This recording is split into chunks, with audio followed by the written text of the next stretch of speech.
Assalamualaikum warahmatullahi wabarakatuh. Ini dengan namanya dengan siapa? Dengan Sofyan. Sofian. Mas Sofian ini sekarang kita posisinya di mana, Mas Sofian? Ini sekarang posisi berada di belakang Pondok Pesantren Wali Songo, di Darussalam, Banjarbaru. Ini sedang ngapain ini, Mas Sofian? Di sini ada apa ini? Di sini ada kita budidaya ikan haruan. Ikan haruan. Dari kita di sini pembibitan mulai dari dia kita mengawinkan, bertelur sampai dia besar dewasa. Jadi ini wirausaha dari Madrasah Wali Songo ya? Ini kita dari Madrasah Wali Songo. Jadi kita di sini tujuannya kita selain kita usaha juga, kita juga untuk mempelajari masih pelajaran untuk santri-santri, siswa-siswi yang belajar di Madrasah Wali Songo.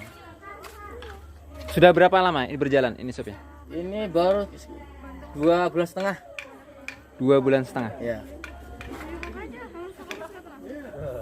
Budidaya ikan itu sebenarnya mudah sulit. Namun dikatakan mudah karena kita nggak perlu keluar tenaga yang sangat besar. Namun sulitnya apa? Sulitnya itu kita harus mengolah air terlebih dahulu untuk keadaan ikan biar bagus.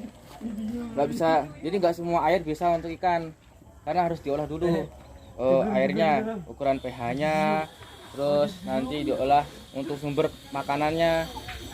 Jadi karena di sini ini untuk pembibitan mulai dari dia untuk bertelur, terus kita besarkan sendiri dari larva kecil. Nah itu kita olah dulu airnya, kita siapkan dulu. Pertama, Ada alat pengukur pH-nya, Sofian? ada. Ada ya? Iya. Jadi kita siapkan air di sini. Ini air yang Ya. Jadi masih kosong, nggak ada ikannya? kosong. Jadi awalnya kita sediakan air sumur, kita endapkan selama 1 hari semalam. Kemudian setelah itu kita masukkan fermentasi. Dan inilah fermentasi untuk campuran ikan. Yang mana ini terbuat dari dedak, M4 dan mulase. Jadi kita fermentasi, kita diamkan di dalam wadah tutup rapat selama 1 hari semalam. Kemudian kalau dia jadi itu baunya seperti tape baunya. Nah setelah jadi baru kita masukkan ke dalam air yang jernih. Kita endapkan selama 1 hari semalam, kita aduk sampai rata. Kemudian jangan lupa tambahkan dengan daun pisang kering.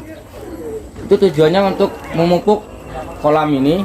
Biasanya memakai pupuk kandang, namun kita memakai daun pisang kering karena apa? Karena kita memakai pupuk kandang itu airnya akan tercemar. Karena di sini sifatnya airnya nggak bisa ngalir, air tenang. Jadi kita menggunakan Lebih berbau ya? Ya berbau. Jadi kita menggunakan daun pisang kering.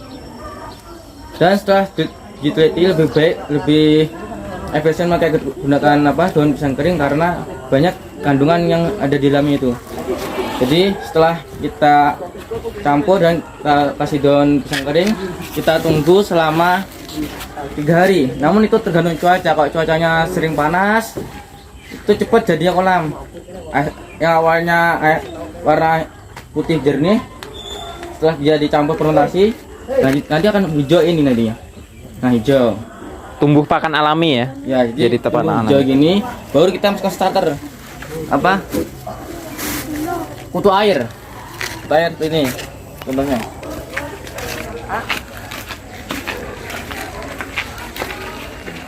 Ini kutu air kecil untuk pakan alaminya. Nih. Nah, kita masukkan kutu air 1 sendok saja dalam situ. Kutu air kita diamkan selama 5 hari, nanti akan banyak di sini. Jadi semuanya ini penuh dengan kutu air. Baru kita masukkan bibit atau larva ikan haruan yang sudah telur, sudah netas, masukkan sini. Nah, Sedikit tambahan, yang hijau-hijau ini, yang tumbuh hijau-hijau ini sebenarnya plankton. Jadi nggak kelihatan dia. Jadi itu sumber pakan dari kutu air tadi. nggih. Jadi kutu air tadi bisa berkembang biak makan dari yang sumber yang hijau-hijau ini. Seperti lumut di air. Jadi plankton namanya. Nah, jadi nanti kalau ada kutu airnya, semakin lama airnya tambah bersih karena Dimakan oleh dimakannya yang apa zooplankton ini dibersih. Nah, kalau sudah bersih, maka kita kasih pakan untuk kutu airnya, yaitu memakai sodok namanya. Nah, ini adalah sodok untuk pakan kutu air. Ketika sudah air kalau sudah jernih, maka kita kasih pakan untuk ini. Karena apa, kalau kutu airnya sudah jernih, maka nanti kalau kutu airnya nggak dikasih makan, mati nanti semuanya. Jadi kita kasih makan kutu air ini dengan sodok. Nah, itu bikin sendiri dari apa? jadi dari tepung terigu kita fermentasi, kita aduk dulu, ya aduk dengan kue, kasih air. Nah, kemudian toples, kita tutup rapat, kita diam selama sehari semalam. Nanti akan jadi ragi alami di bawah tape bawahnya. Lalu kita campuri dengan penglinol, pakan pelet yang berupa kayak tepung, campur. Lalu kemudian kita diamkan selama sehari semalam. Setelah itu kita campurkan dengan molase air tetesan tebu. Kita campurkan prosesnya selama 3 hari. Setelah 3 hari kita taruh di wadah, baru kita bisa untuk kasih makan. Nah, biasanya airnya jangan untuk campuran air sodok ini, jangan menggunakan air sumur, tapi menggunakan air limbah. Bisa air limbah dari lele, limbah kolam ini bisa. Jadi jangan menggunakan air dari sumur. Soalnya apa? Karena proteinnya itu lebih banyak di air limbah ini bekas lele. Terus airnya ini dipakai untuk pakan ya? Ya, ini untuk fungsi kita bikin olah air ini untuk pakan kutu airnya. Jadi setelah kutu airnya sudah banyak, budak banyak di sini, baru kita masukkan larva. Sehingga dia dari umur 5 hari sampai umur 15 hari itu harus makan pakan alami. Gak bisa makan pelet. Jadi ikan yang kecil tadi dimasukkan sini langsung di sini. Atau diambil ininya? Kutu airnya? Enggak, langsung sini aja. Langsung sini sampai 15 hari. Nah, kita sortir, kita pilihkan yang besar, yang kecil, karena sifatnya haruan ini dia kanibal. Setelah itu baru kasih sortir, baru kita kasih pelajari pakan pelet penglinol yang kayak tepung lembut-lembut dia. Disebar, kasih selama 5 hari. Nanti kita berubah lagi, naikkan dari penglinol menjadi pengli 500, tambah lagi sampai nanti pengli atau pelet yang berukuran 1000 bisa. Posisinya sudah dipindah ya? Masih di sini, Pak. Masih di sini? Masih di sini. Ya, masih di sini. Soalnya kalau air sudah kita olah, ini selama sampai seterusnya nggak pernah ganti airnya. Karena kita olah terus, jadi airnya nggak akan bau. Bahkan dia lebih bagus karena kalau kita sering ganti air baru, nanti menyesuaikan lagi anunya. Ya, malah sulit, malah kadang ikannya bisa berlompat Enggak anu. Iya. Ya, adaptasi lagi harus berarti. Iya. Jadi ini fungsinya untuk apa ini? Nah, jadi kita cuma setiap hari itu seminggu 2 kali kita harus buang kotoran, kan kotorannya mengendap di bawah, kita buang bawah ini. Jadi kotoran di bawah nanti keluar di bawah. Namun nggak usah jalan semuanya, sedikit aja. Nah, itu sekira sudah agak bersih, baru tutup. Nah, kemudian kita tambah air sedikit aja, sedikit. Setiap hari gitu terus selama seminggu 2 kali untuk membuangan kotoran. Soalnya kalau kita nggak buang, nanti amoniak atau kotoran ikan nanti banyak sehingga membuat racun untuk ikan ini di teler. Begitu. Jadi kalau ciri-ciri airnya bagus itu buat tanaman subur. Nah, ini subur tanamannya. Juga kita mencoba untuk menanam kangkung. Kangkung.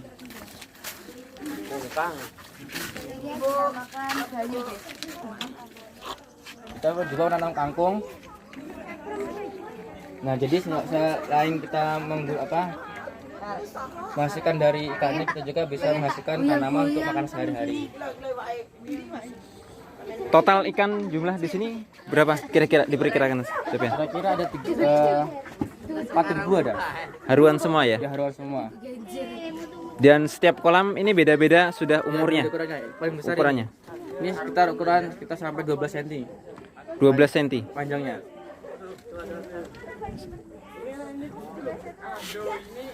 Ini dari nol ya berarti ya? Ya, dari nol, dari indukan kita kawinkan hingga dia bertelur, kemudian Telurnya ditetaskan. kita kita kembangkan lagi. Nah, jadi intinya dari semua untuk budidaya ikan itu intinya dari awal pengolahan persiapan kolam dulu. Itu intinya. Kalau sudah bisa mempersiapkan kolam, semua ikan bisa. Karena itu yang paling penting, air. Jadi airnya harus siap, kolamnya siap. Sudah siap, baru ikan apapun, ikan patin, ikan lele, ikan nila bisa semuanya. Kalau ini menambahkan airnya pakai air PDAM atau Air sumur. Air sumur. Air sumur. Alhamdulillah air sumur bisa untuk semuanya ini. Jadi ini saya mulai awal sampai sekarang nggak pernah ganti air ini. Jadi sampai seterusnya air ini terus. pada saat membuang itu kotoran kan masih terkurang kan? Ya, itu kita tambah air Tambah sumur. sumur. Air sumur. Malah gurunya juga aja. Ini Mas Sofian Nah, ini induknya nggak, Pak? berapa tahun sudah? Nah ini terus bisanya nanya tuh. Apa? Ini induknya berapa tahun sudah Mas Sofian? Nah, kalau indukan, untuk jadi indukan itu syaratnya harus 1 tahun. 1 tahun jadi indukan. Jadi kan ini untuk haruan itu panennya 8 bulan. 8 bulan panen. Nah, untuk jadi indukan tunggu 1 tahun baru jadi indukan. Dan untuk jadi paling sulit untuk membedakan antara jantan dan betina itu paling sulit haruan. Soalnya apa? Karena kita lihat dari fisik itu nggak bisa. Karena kemaluannya nggak kelihatan. Sama semuanya. Ukurannya Jadi, ukurannya dari segi ukuran biasanya kan kalau jantan lebih kecil. ya sama, Pak. Sama. Jadi sama. Kok bisa untuk kawinan itu harus sama ukurannya. Soalnya apa? Kalau dia ukurannya berbeda, nanti yang kecil kalah. Kan dia kalau haruan ini dia mau kawin itu harus kelahi dulu. Kelahi hingga kelahi. Nah, nanti makanya kita harus pakai jaring soalnya dia bisa keluar. Berarti ini indukan yang semua ini ya? Ya. Berapa ekor di sini, Sofian? Sepasang ini, Pak, 2 ekor. 2 ekor. 2 ekor. 2 ekor sudah berapa kali ini penetasan? 2 ekor sudah ada 4 kali. 4 kali. 4 kali. Jangan bunuh diri. Jadi bertelurnya langsung di sini ya? Ya, jadi konsepnya kita setelah dia bertelur, dia telurnya di sini ngumpul telurnya. Kayak telurnya apa ya? Kodok. Kodok cuma di bening. Bening, kayak air di bening warnanya. Dia berkumpul. Kemudian kita tunggu selama 1 hari, baru dia menetas. Nah, setelah menetas kita ambil menggunakan baskom. Kalau kita terlambat ngambilnya, nanti larvanya akan menyebar. Jadi kalau dia Susah. masih 1 hari masih sempat waktunya dia masih ngumpul, dia langsung kita ambil, taruh di baskom. Nah, Memperkirakan ininya, ini sudah berarti harus dicek terus iya, setiap cek hari. terus setiap pagi, cek setelah Apakah bertelur, sudah netas apa belum ya? cek. Emangnya kalau biar aja di sini larvanya gimana maksudnya? Ya kok ya nggak apa-apa di sini. Kanibal kan anaknya bisa dimakannya sendiri. Ya, cuma ya gitu kanibal dan juga ngambilnya sulit. Wah, video. Nah, jadi kita siapkan kita ambil dalam baskom. Nah, sampai kita nunggu, kita siapkan kolamnya selama 3 hari. Misalkan, jadi larva yang kita habis ambil dari kolam ini, dari kolam indukan, jangan kasih makan karena di perutnya ada makanan cadangan. Ditunggu sampai di perutnya itu habis makanannya selama 3 hari, baru kita masukkan ke kolam sudah siap. Ya. Tujuan dikasih ini jaring ini untuk apa, Ya, Sofian? tujuannya biar nggak loncat, soalnya haruan ini loncat ya. Mungkin membantu mencegah pemangsa juga ya. Iya. Kalau ada ular masuk ke sini misalnya. Nah, terus dari untuk larva dari kecil itu ada juga hama untuk larva ikan. Hambanya itu serangga, namanya sopal. Itu yang sering makan larvanya itu. Kalau kita biarkan larva kita taruh di kolam, nanti habis dimakan serangga itu. Tapi nggak makan daging katak salah. Bisa, jadi bisa haruan ini, tapi dengan kalau makan kayak makanan katak atau siput bisa, cuma harus ukurannya sudah besar. Jadi ini kalau ukurannya masih kecil nggak bisa, harus disesuaikan. Berarti kalau masih umur yang segitu, yang 12 cm tadi itu masih menggunakan pakan pelet. Ya pelet. Kita semuanya sampai panen pelet. Cuma kalau ada kayak ada katak, ada Pelengkap tambahan aja. itu bisa tambahan masukkan bisa. Cuma kalau haruan ini harus sering disortir, harus sering dipilih antara besar dan kecil, soalnya kanibal. Kalau kita selama mulai awal sampai panen, yang awalnya bibitnya 3.000, terus kita nggak ada sortir, nggak ada pemilihan, maka nanti panen bisa ada 50 ekor dari 3.000 itu. Harus sering dipilih, sama dengan lele itu juga sama. Yang besar makan yang kecil ya. Ya, Ada yang mau ditanyakan silakan ke Sofian nih. Budidaya ikan. Bisa dipancing pakai ini. yang tanya, oh ada pengen dia ikan. Soalnya apa? Kita untuk haruan, alhamdulillah di Banjarbaru ini hanya 3 tempat yang bisa dia haruan nih. Yang 2 di dekat daerah Pohon Pinus, 2 tempat, satu di sini di Banjarbaru. Karena sangat sulit haruan nih. Sulitnya dari umur mulai dari menetas sampai umur sebulan itu paling sulit. Karena apa? Harus sering dicek, harus sering disortir, dan harus dilihat kondisi airnya gimana. Itu. Ada yang nanya, ini modalnya untuk segala pakan, kolam dan lain sebagainya itu gimana? Untuk Pengeluaran. modal, alhamdulillah ini nggak besar. Kalau modal ya yang kalau kita kalau beli indukan ya, indukan itu hampir 1 juta satu pasang. Ukurannya seberapa indukannya itu, Sofian? Bisa selengah ya. Enggak yang terlalu, ada yang haruan itu yang besar banget itu nggak bisa dijadikan indukan ya sudah ya. Bisa juga, cuma tergantung Pak, tergantung dia itu di perutnya ada enggak telurnya. Sebelum kita jadi untuk indukan harus diperiksa perutnya sudah matang belum. Nah jadi pas berapa ya besarnya? Selengan itu ya? Ya ada selengan ada, cuma ini kebesaran maksudnya. Lebih besar lagi. Enggak kecil lagi ya. Anu itu. Jadi kalau untuk modal pertama ya kolamnya nggak mahal. Untuk ukuran segini nih 1,5 meter nih, diameter setengah. Iya. Setengah ini 1,5 nih. 2,5 juta. Ya. Itu Kolam. pembuatan termasuk rangka-rangkanya ya? Ya semuanya sama ini bawahnya sama ini pembuangan satu kolam. Cuma ini untuk ini tahan sampai terpalnya ini tahan 5 tahun. Ya khusus terpalnya. Nah, untuk mengatur pH jadi nggak sembarangan air bisa kita gunakan. Kita untuk pH ini alat pH-nya dan air. Ini sini terbit air. Ya. Nah, error ini. 1,5 liter. Nah, 7.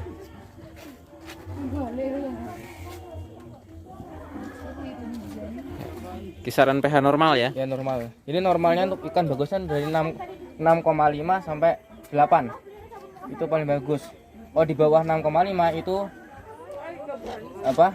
Ikan nanti akan bisa mati. Solusinya misalnya pH-nya terlalu tinggi atau terlalu rendah gimana Sofian? pH-nya terlalu rendah itu kita kasih aerator.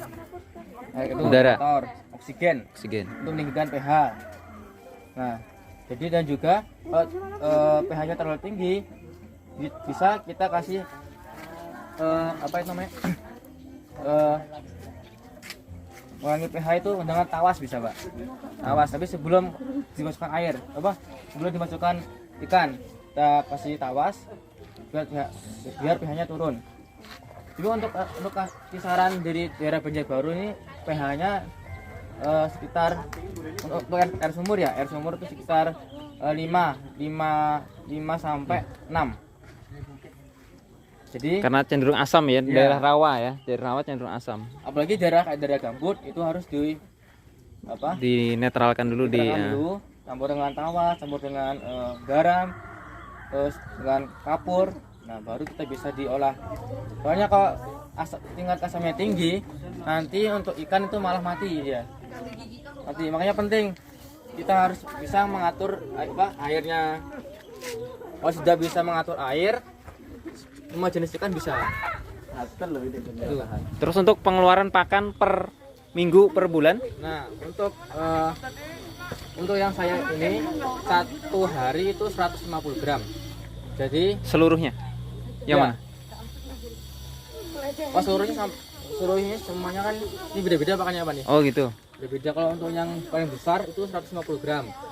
Itu satu hari. Kita kalau 1 minggu bisa 1 kilo. 1 minggu 1 kilo. Minggu. Alhamdulillah kita satu sak pakan itu bisa berapa kilo ya? Bisa 25 kilo ya. Itu bisa sampai 1 bulan semua ikan nih. Semua ikan. 1 bulan. Cuma beda-beda ya Beda-beda ukurannya. Ukurannya. Nah, jadi kalau untuk saran, kalau mau belajar itu harus pertama untuk pemula itu belajar pengolahan air, kolam dulu, pengolahan kolam, terus baru belajar untuk pembuatan kutu air untuk pakan alaminya. Itu sudah bisa, itu menguasai, sudah bisa semua jenis ikan, baik ikan hias, ikan cupang, ikan haruan dan sebagainya itu bisa insya Allah dari mulai nol. Kemudian airnya. Dan ke depan untuk haruan ini satu untuk pemasaran lebih cepat karena sekarang ini banyak yang gemar dengan haruan, apalagi rencana ini mau dibikin albumen minyak haruan itu fungsinya untuk orang-orang operasi. Rencana ada menambahan kolam lagi? Ya rencana soalnya nanti kita akan nambah sampai belakang sana. Rencana kolam. Nah, jadi nanti ikan yang ada di kolam kecil itu kan mati semuanya, meler, karena kebanyakan jumlahnya. Jadi kita harus bisa ukur, kalau segini ikan yang masuk berapa ekor. Nah, kalau dari yang besar-besar itu ukuran 2 meter itu sampai panen cuma 500 ekor isinya.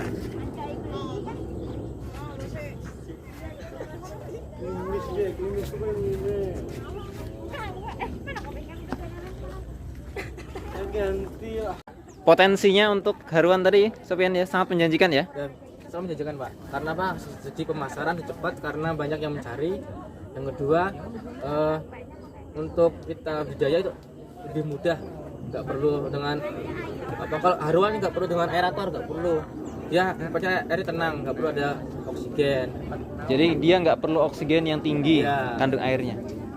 Jadi nggak perlu dengan air. air tenang aja bisa. Dan biaya untuk operasional ini sangat minim, sedikit sekali. Pemberian pakan berapa kali sehari, Sofian?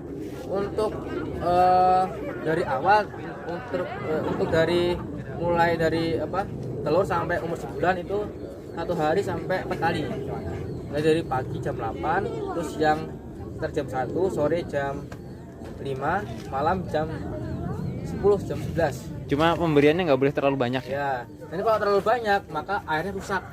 Jadi kalau airnya rusak sudah teler ikannya nanti semua. Dan ikannya nggak mau makan lagi sudah? Ya, Sudah ciri-ciri ikan bosan. itu ciri-ciri airnya rusak itu kita kasih makan, cuma nafsu makannya kurang. Tuh. Tambah kecap biasa tuh tambah makannya.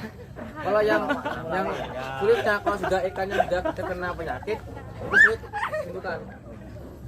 Jadi kalau sudah kita kasih pakan cuma nafsu makannya kurang, caranya kita kuras airnya sampai sekitar 1 jengkal.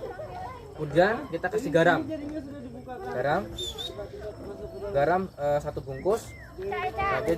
Dan diamkan selama 10 menit baru kita tambahkan air baru. Itu cara untuk biar nafsu makannya kembali lagi.